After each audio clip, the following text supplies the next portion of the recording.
Creative diaries one day one آیت میں خوش آمدید۔ کیسے ہیں آپ سب؟ امید کرتی ہوں سب ٹھیک ہوں گے۔ اللہ پاک آپ کو خوش رکھے، آپ کی تمام مشکلات ختم کر کے آپ کو سکون دے، دین اور دنیا میں کامیابی عطا فرمائے، آمین۔ سب سے پہلے آپ کے لائک کرنے کا، آپ کے سبسکرائب کرنے کا بہت بہت شکریہ۔ اور نئے دیکھنے والوں کو میں یہ بتاتی چلوں کہ اس چینل کا مقصد قرآن پاک کو سمجھ کر پڑھنا ہے، چاہے ہم ایک آیت پڑھیں یا 2 آیات کی ٹرانسلیشن کریں۔ اور سمجھ کر پڑھنے کا مطلب یہ ہے کہ ہر روز یا ایک دن چھوڑ کر ایک دن ہم اس قرآن پاک کو اچھے طریقے سے اس کی ٹرانسلیشن کے ساتھ پڑھیں، اس کو سمجھنے کی کوشش کریں، تو ہی ہماری زندگیوں میں آسانی پیدا ہوگی۔ اور مجھے یقین ہے کہ کچھ نہ کچھ ہم ان آیات کی ٹرانسلیشن سے ضرور سیکھیں گے۔ اس میں قرآن پاک کی تفسیر نہیں ہے، مگر ہماری زندگی کو آسان کیسے کیا جا سکتا ہے اس سے ریلیٹڈ بہت ساری ایسی باتیں ہیں جو آپ کی زندگی آسان کریں گی انشاءاللہ۔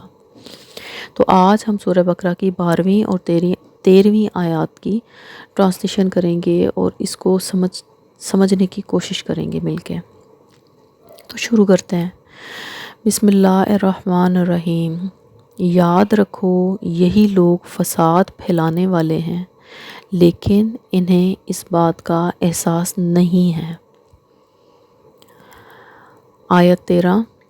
اور جب ان سے کہا جاتا ہے کہ تم بھی اسی طرح ایمان لے آؤ جیسے دوسرے لوگ ایمان لائے ہیں، تو کہتے ہیں کہ کیا ہم بھی اسی طرح ایمان لائیں جیسے بے وقوف لوگ ایمان لائے ہیں۔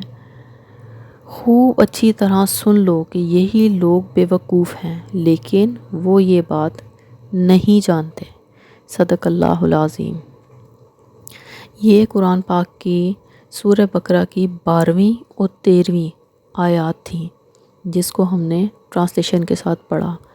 اب تھوڑی سی اس کے اوپر بات کرتے ہیں اور اس کو سمجھنے کی کوشش کرتے ہیں کہ 12ویں آیت میں اللہ تعالیٰ فرماتا ہے کہ یہی لوگ فساد پھیلانے والے ہیں۔ آپ کو پتہ ہے یہ تو 12ویں آیت ہے نا، اور ہم نے 11ویں آیت میں پڑھا تھا، یعنی پچھلی ویڈیو میں ہم نے دیکھا تھا کن لوگوں کی بات ہو رہی ہے فساد پھیلانے والے، ضدی لوگوں کی، منافق لوگوں کی، جھوٹے لوگوں کی، فسادی لوگوں کی، جن کے کانوں میں آنکھوں میں پردے پڑے ہوئے ہیں، ان لوگوں کی، جو کہ آج بھی ہماری زندگیوں میں موجود ہیں، ہمارے ارد گرد پھر رہے ہیں اور اسی قسم کے لوگ ہیں۔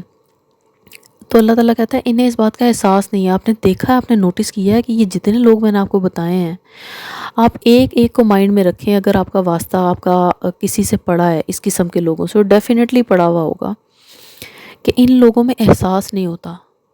اللہ تعالیٰ کہتا ہے کہ یہی لوگ فساد پھیلانے والے ہیں، لیکن انہیں اس بات کا احساس نہیں ہے۔ تو احساس کتنی بڑی دولت ہے۔ آپ نے اس چیز کو ذرا سمجھا ہے؟ تھوڑا سا اس چیز پہ دھیان کریں، تھوڑا سا غور کریں کہ ہمارے ساتھ اچھے، ہمارے ساتھ مخلص، ہمارے ساتھ پیارے رشتے، یا جن کے رشتے ہمارے ساتھ نہیں بھی ہیں، وہ ہمارے ساتھ وہی اچھے ہیں جن کو ہمارا احساس ہے۔ احساس اتنی بڑی دولت ہے، اتنی بڑی دولت ہے کہ اگر آنے لگے نا، اگر ہونے لگے احساس تو کسی جانور کا بھی ہو جاتا ہے، اور اگر نہ ہو احساس تو آپ کے سامنے کچھ بھی ہو جائے، آپ کے سامنے کچھ بھی ہوتا رہے، آپ کو کوئی احساس نہیں ہوگا۔ تو اتنی بڑی دولت ہے، اللہ سے مانگنی چاہیے اللہ تعالیٰ ہمیں احساس کرنے والا بنا دے، ایسے لوگوں سے بچاؤ اور ایسے لوگوں جیسا نہ بنا۔ اور دوسرا یہ کہ بے وقوف جو سمجھتے ہیں نا دوسروں کو، تو دوسری والی آیت میں کیا اللہ تعالیٰ نے فرمایا ہے آیت 13 میں، کہ جو دوسروں کو بے وقوف سمجھتے ہیں نا، اصل میں وہ خود بے وقوف ہوتے ہیں۔ اور آپ یہ دیکھیں، بلکہ ہم یہ دیکھتے ہیں اپنی زندگیوں میں کہ جو لوگ ہوتے ہیں نا، وہ اس قسم کے ہوتے ہیں کہ جو اپنے آپ کو سمجھ رہے ہوتے ہیں نا بہت زیادہ سمجھدار۔ سمجھنا اچھی بات ہے اور سمجھدار ہونا بھی چاہیے، مگر جب ہم دوسروں کو بے وقوف سمجھنے لگتے ہیں تو اصل خرابی تبھی پیدا ہوتی ہے۔ تو بے وقوف اصل میں جو دوسروں کو سمجھ رہے ہوتے ہیں وہ خود بے وقوف ہوتے ہیں، اور ایسا کبھی بھی نہیں کرنا چاہیے۔ اپنا موازنہ اس طریقے سے کبھی کسی کے ساتھ نہیں کرنا چاہیے کہ دوسرے آپ کو بے وقوف نظر آئیں اور اپنا آپ اچھا نظر آئے۔ تو ان چیزوں سے بچنا چاہیے، ان سے سنبھلنا چاہیے، تبھی ہمارے جو ایمان ہے نا وہ مضبوط ہو سکتا ہے، اور ہم زندگی میں آگے بڑھ سکتے ہیں، آگے چل سکتے ہیں، ہر چیز کا، ہر مشکل کا سامنا کر سکتے ہیں۔ تو قرآن پاک ہمیں مضبوط کرنے کے لیے اترا ہے، لوگوں کو، رشتوں کو، چیزوں کو، معاملات کو سمجھنے کے لیے اترا ہے۔ تو ان چیزوں کی باریکیوں کو جب تک ہم اپنے ذہن میں نہیں رکھیں گے، جب تک ان کے حساب سے نہیں، لوگوں کے حساب سے ڈیل کرنا سیکھیں.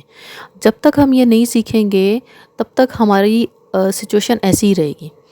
تو کوشش کریں کہ ہمارے سے وہ کام نہ ہوں جو دوسرے ہمارے ساتھ برے کرتے ہیں.